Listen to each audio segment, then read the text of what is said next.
Salam dəyərli izləyicilər, yəqin ki bu görüntülər bir çoxlarınıza tanışdır və meyxanaçı Namiq Qaraçuxurlu həmin bu sözügedən görüntülərlə bağlı açıqlama yayıb və Qaraçuxurlu sözügedən şəxslə başqa bir videosunu paylaşaraq bu sözləri qeyd edib. Mən öz mədəniyyətimlə fəxr edən adamam, bütün incəsənət adamlarını da belə görmək istəyirəm. Bu sizin bir neçə gündür seyr etdiyiniz görüntülərdən 5 dəqiqə öncə baş verən səhnədir. Bu qardaşımız, doğmamız, Azərbaycanlımızdır.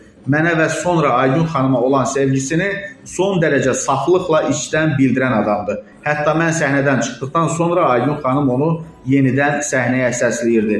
Belə bir adamı sosial şəbəkələrdə az qala terrorçu ediblər və güya mən 5 dəqiqə öncə qucaqladığım bu qardaşımızdan qorxmuşam. Toy sahiblərinin bu qardaşımıza yaxınlaşdığını, ümumiyyətlə burada heç bir xəta ola bilməyəcəyini görüb kənardan orada dava gedir, ab-havası yaranmasın deyə uzaqlaşmağımı bu qədər səmimi, sevgi dolu bir adamdan qorxmağım kimi təqdim edirlər. Biz belə sevgi ilə demək olar ki, hər gün rastlaşırıq. Belə insanlara qayğı ilə yanaşmağı şəxsən mən özümə borc bilirəm. Bəzi travması olan insanlara səslənirəm. Allah şahiddir ki, mən sizi başa düşürəm.